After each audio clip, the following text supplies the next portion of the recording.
some interesting data on where people spend their time. And all of this is relevant data specifically in the Indian context. As you can see, a lot of the technology engineering managers, the technology engineering leaders are spending a lot more time in product road mapping than customer insighting, as you can see, as a proportionate portion of time.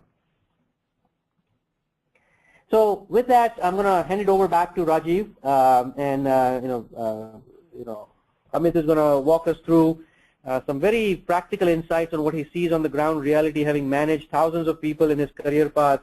It's also very interesting to get his perspective. So happy to take any questions now or defer it for later. Thanks, Professor Shah. So as Pinkesh said that we're talking about a product leader, and nobody better than Mr. Amit Phadnis, who has been a product leader for the last 25 years. And not only being a product leader, has groomed a lot of product leaders out of India on Cisco role and other companies that he has worked in.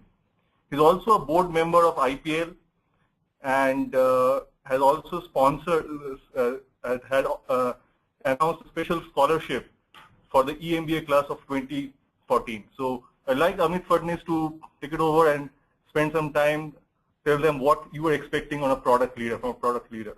Sure, thanks Rajiv, thanks Pinkesh. Folks, good afternoon.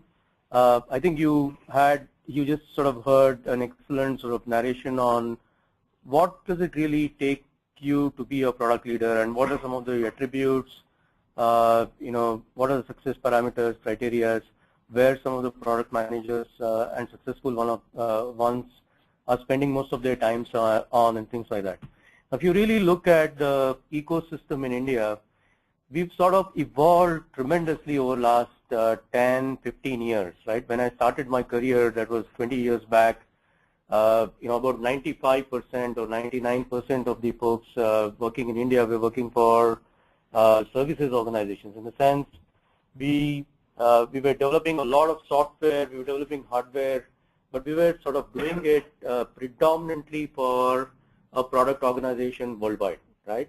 So from our perspective, the customer was somebody who was developing the product, not necessarily somebody who was buying the product, right? From there, I think the industry has evolved significantly over the last 10, 12 years, 14 years. You have a number of sort of product organizations now in the country. There are a number of multinationals who are developing products in India. Having said that, we still feel, at least looking from my sort of vantage position, having sort of worked for a product company before, in between I worked for services organization, now again for the last 15 years I've been with product organizations in India. I still feel that the ecosystem needs to continue to evolve significantly. We don't have as many sort of success stories of successful $1 billion plus products conceived and built completely out of India.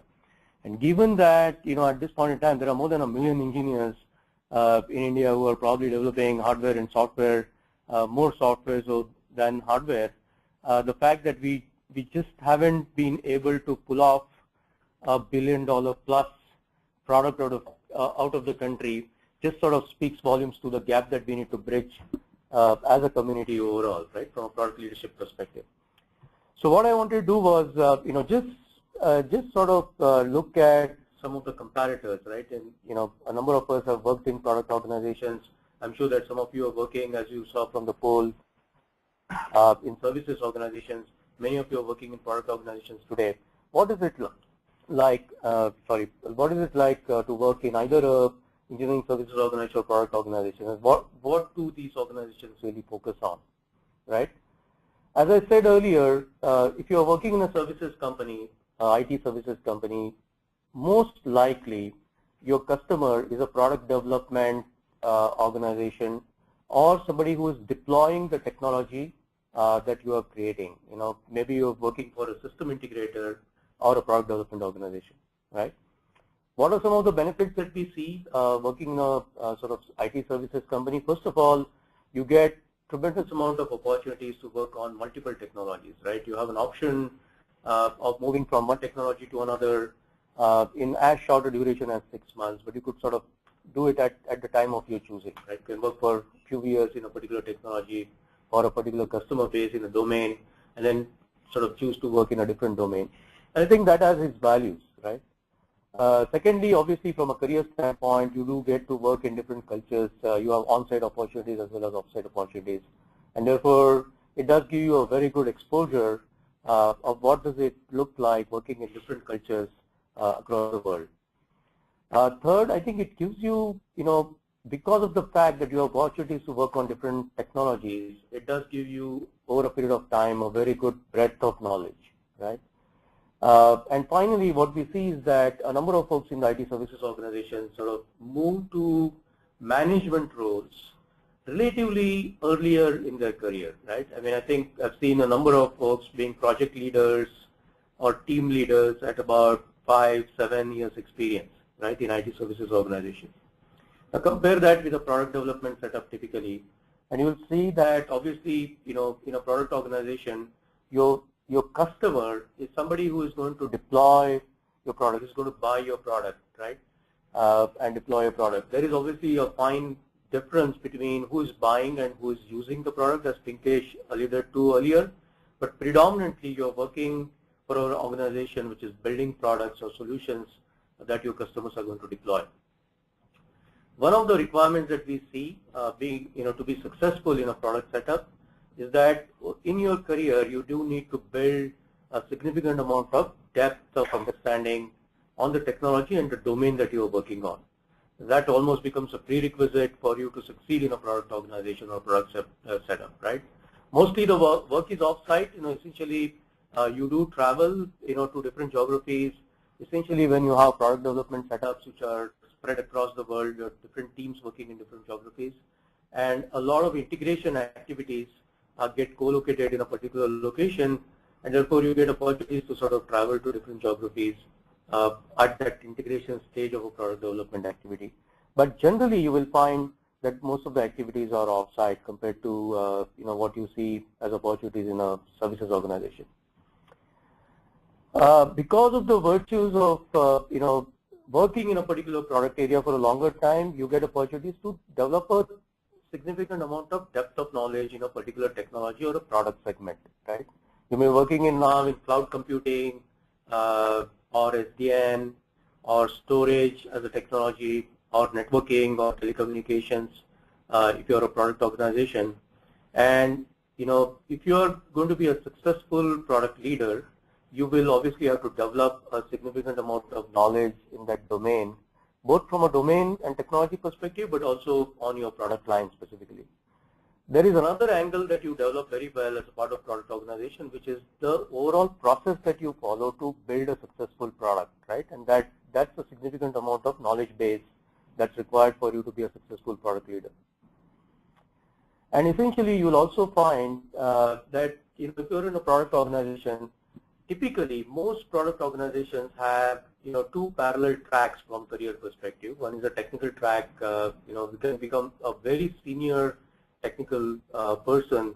Here at Cisco, there are several folks, I would say at least 100 plus, who have more than 20 or 25 years of hands-on, technical contribution experience, right?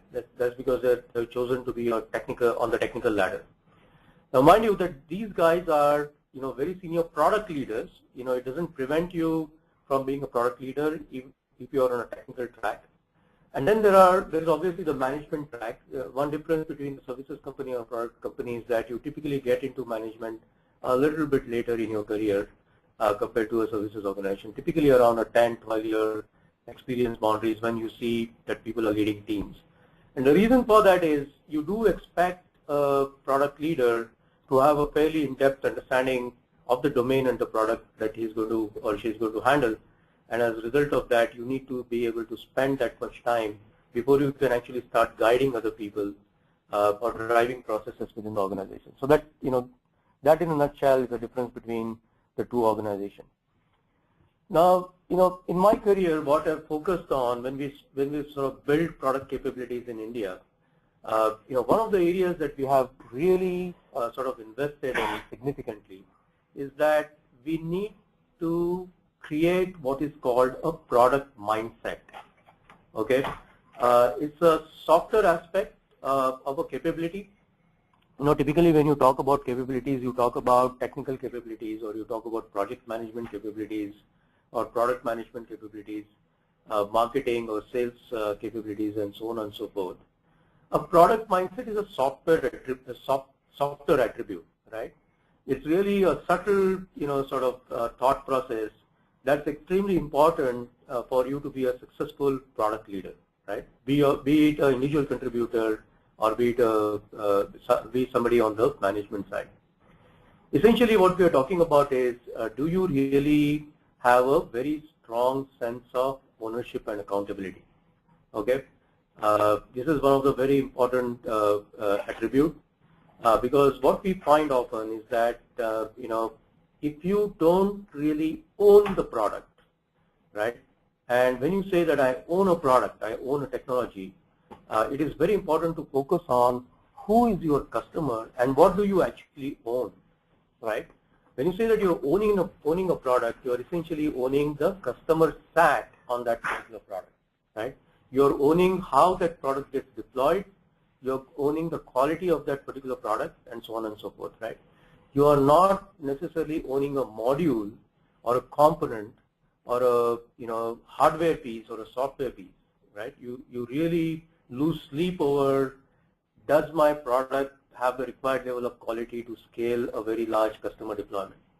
What is my customer really deploying the product for? What is the business case that I am actually solving for my customer?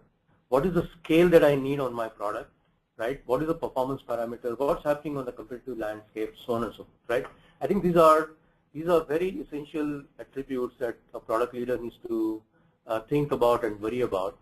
And what we see typically in the ecosystem in India is that there is a very strong sense of ownership of technology, but there is, relatively less sense of ownership of a complete product or the ownership of a customer, right?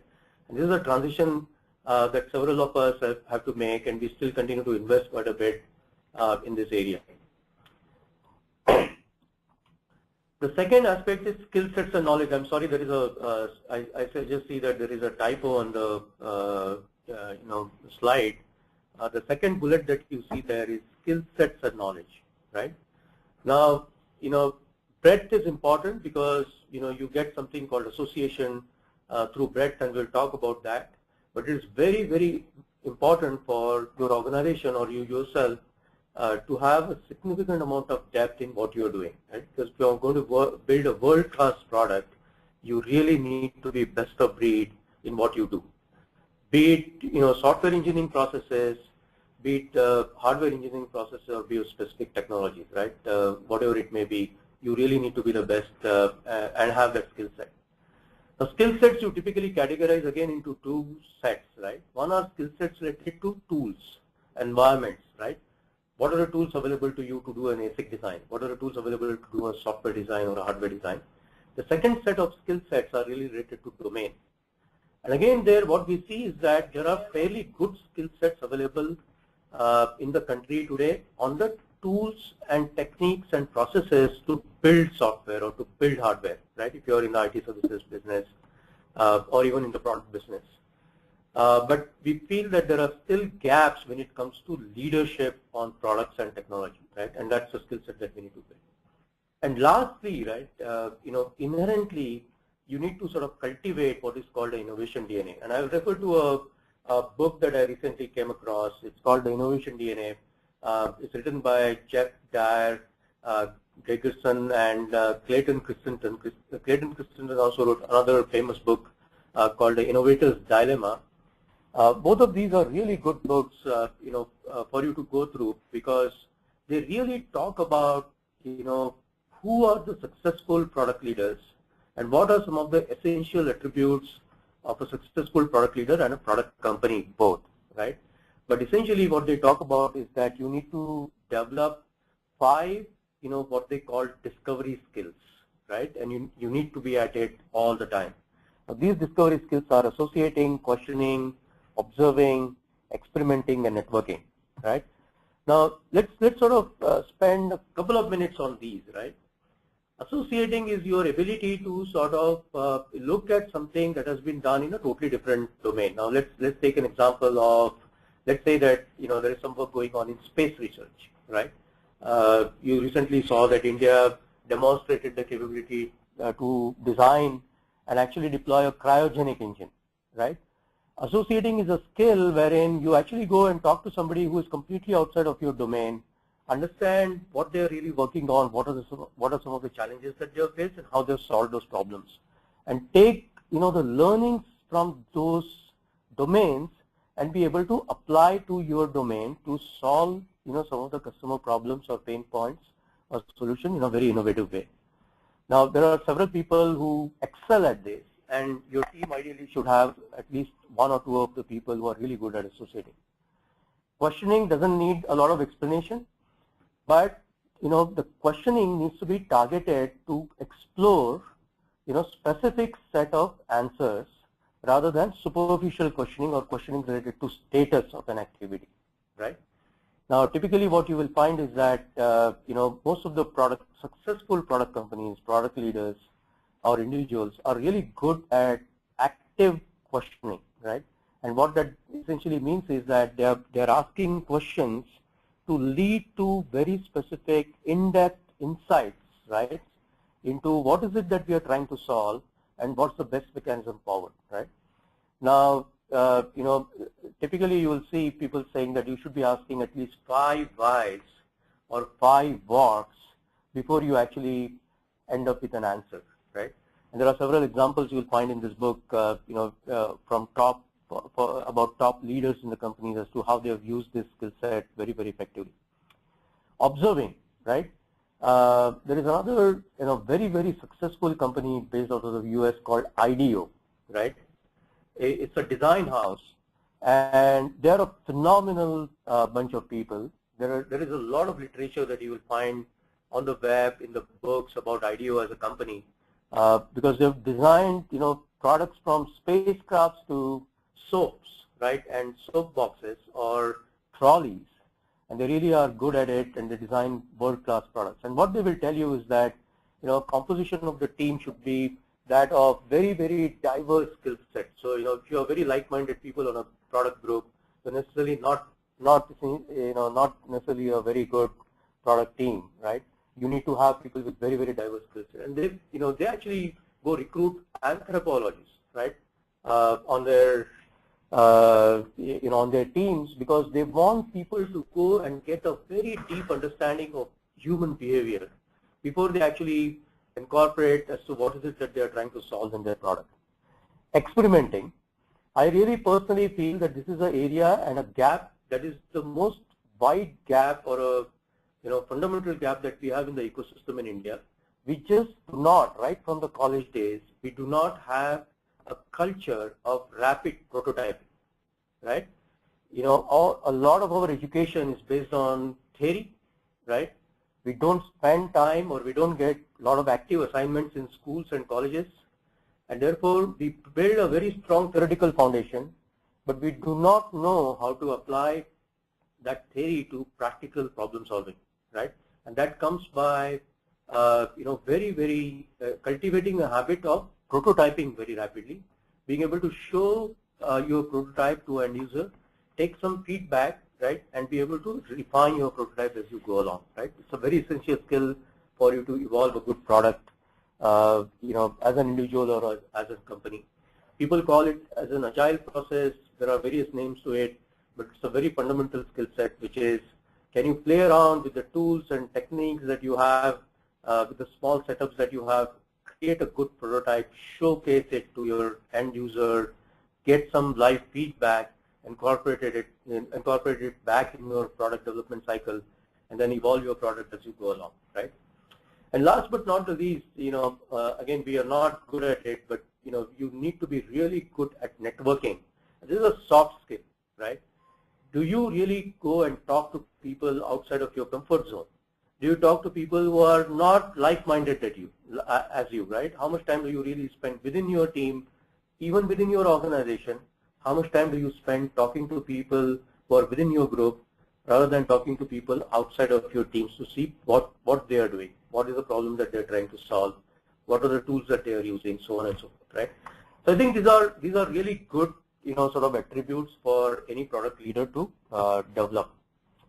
I have a very simple model that I put most of the engineers that we recruit through.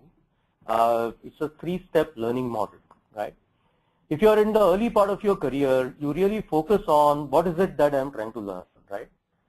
What is this product? What are its attributes? How does it function? So on and so forth, right? If you're giving a code, if you're working with software, your module leader will give you some code base and say, here is a document, take a look at the code, and you sort of try to figure out what has been done, right? Or what is the problem that you're trying to solve. Then you get to the next step of saying, okay, fine, I understand what we're trying to do here. Now let me really get into the details of this code and understand how does this code really work, right? So spend a considerable amount of time really understanding the functioning of the system, understanding the functioning of hardware, understanding the functioning of maybe an electrical motor or whatever product that we may be working on. But what I've seen is that a lot of times, right, we especially in India, we stop at this second stage. We feel very happy about the fact that I now get it, right? I have gone through this, ton of code that is in front of me. I understand inside out of how it has been implemented. And we feel very happy about it. We get rewarded for it. We get promoted for it, right? The problem is, that does not make you a product thinker because you haven't really elevated yourself to the next step of saying, okay, I understand what is it that we are trying to solve. I also went through the code or the design, or the functionality of the system, and I know how it has been done. But then I don't get myself to ask, why has the problem been solved the way it has been solved, right? And this why is a place where you'll find most of the undocumented knowledge, right, or undocumented parts of the system that you need to learn. When you talk to senior people in the team, most of the conversation needs to be not on what or how, but on really why things have been done the way they have been done, because that will tell you what were the other alternatives that were considered and why those alternatives were not picked, or when they were picked in the earlier systems, what happened to them? Did it work well? Did it not work well? And if it did not work well, why did it not work well, right? And that's the real knowledge that you need to, sort of gather as you go through your career, because once you get that, then when you get to design a product, you will make the right choices right up front. What we see most often is that people are really, really good at executing, but when it comes to decision processes, right, when it comes to saying, here is a system that I need to design, what are the design choices in front of me? We falter quite a bit because we have not gone through this process of experimenting, and we haven't gone through the process of asking the whys when we learn the system that we are on, right? This is a very big gap that I see we having as a part of our team. So, I would say that if you're a sort of engineering leader today, want to graduate to be a product leader, these are some of the essential attributes that you should really focus on. Now, the product ecosystem is very large. If we are engineers, right, we sort of often mistake engineering to be a predominant part of a product ecosystem. And fundamentally, that's not right, okay? Engineering does not constitute even 15% of the overall product lifecycle, okay? There are several other teams that you need to be knowing about. There are partners in your ecosystem. There is a complete supply chain. There is a manufacturing setup. There is a customer and a customer environment. Even within your product organization, you will have product management teams, your go-to-market teams, your sales organization, marketing organization, so on and so forth. And your deeper understanding of how each of these stakeholders work, what's important to them, why do they do things the way they do, right? What questions do you need to ask of them when you embark on a product development effort is a very, very sort of important base of knowledge that you need to generate as you work through your careers. This is a topic in itself. I think we will cover it as a part of a subsequent sort of webinar. I feel that this is one of the very important topics that we should discuss a lot of you should sort of discuss and debate within your teams too, because this is another knowledge base that is not very readily available in India at this point in time. There are very good engineers. We don't have engineers who really understand how the entire ecosystem works. What does the rest of the ecosystem do for them, and what type of questions they need to ask, right? Yeah, I think I'm not going to spend too much of time. This is really a continuation of the previous slide, which just says that if you are a product team, there is a large ecosystem around you that you need to be just cognizant about. A light-hearted note, we talked about ownership and accountability, right? But typically, this is a part of the mindset problem that we have, right? We may be risk tolerant, but we are generally not failure tolerant. And when you talk about experimenting and creating rapid prototypes, one thing that we always tell our teams is that let the prototype fail, and the earlier the failure, the better it is in the whole product cycle, rather than the prototype failing or your product failing very late in your product cycle, right? So traditionally we are not failure tolerant, right? In India, we are not good at delivering the bad news. We are not good at saying no right up front. And this is a very subtle thing that we need to sort of develop as a product ecosystem from a India perspective. So in a nutshell, right, if I'm looking for recruiting somebody in a product organization, right, the chances are that many of you would have worked in engineering organizations, in services organizations. These are some of the skill sets that we look for. These are some of the attributes that we look for, right? Depth of knowledge, hands-on skills on tools and processes. Are you really, really good at it? It doesn't matter which tool you have used. But when you use a tool, if you are coding in a particular language, do you really get the language really well, right? Do you understand the nuances of it? Do you know what is optimization? Do you know what is scalability in that particular language, right? Do you know what are the performance attributes of that language? So on and so forth. Have you really got to the depths of it, right? Conceptual understanding of what you have done, right? It's not good to know, as I said earlier, what is it that the system is doing or how the system is implementing. But if you want to get to a conceptual level, you really have to answer all of the whys, right? Good problem solving skills, right? This is something that comes out of habit. It also comes out of experimenting. It comes out of prototyping, and therefore your ability to sort of have that thought process is important, right? Ability to think out of the box, right? Can you really go talk to somebody in the cement industry? Are you curious of knowing how things work? And can you take that knowledge and apply it to your domain and your area? Communication and influencing skills, it's one of the very, very important soft skills, right? Because you want to develop a product which is going to be globally successful. Most likely you will have to evolve a global, influence a global ecosystem, and your ability to, culturally and cross-culturally communicate effectively is very, very important. Ability to work in teams obviously is important because, none of the products today are simple enough that you can design on your own. You have to work through a fairly large stakeholder base to get anything done. And if you can collaborate well, if you're a good collaborator, fundamentally you'll be very successful. And then last but not the least, all of this needs passion around continuous learning, right? Never ever get satisfied with the knowledge that you have. The more dissatisfied you are with the knowledge that you don't have, the more successful person you will be overall, right? Be it product development or any other field. So, another sort of cartoon, but, this is something that we see as a behavior, from a lot of leaders, right? Hey, when the project goes well, the credit is mine. If it fails, the fault is yours, right? And again, it goes into teamwork and collaboration. Your ability to influence, your ability to collaborate is something that you need to sort of develop as a personality, that you have to be able to part with credit, very, very well. And the more you part with credit, you'll win more friends, and you will create an ecosystem around you, which will be very, very helpful to you in your careers.